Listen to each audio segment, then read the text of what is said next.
मेरी नंद काले रंग की थी, इस वजह से जो भी रिश्ता आता वो इनकार कर देते।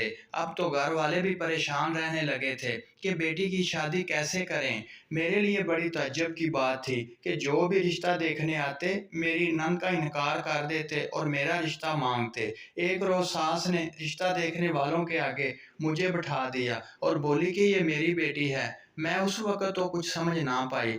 लड़के वाले रिश्ता से हाँ करके वापस चले गए।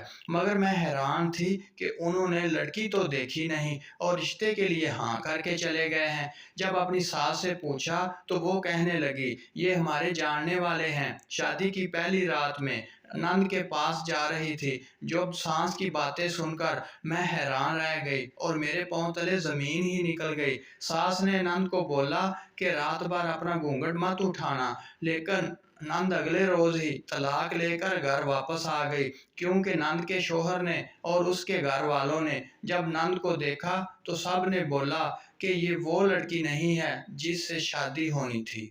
अगर आपको वीडियो अच्छी लगे तो प्लीज़ प्लीज़ चैनल को ज़रूर सब्सक्राइब कर दीजिए ताकि हमारी हर वीडियो आप तक पहुंच सके।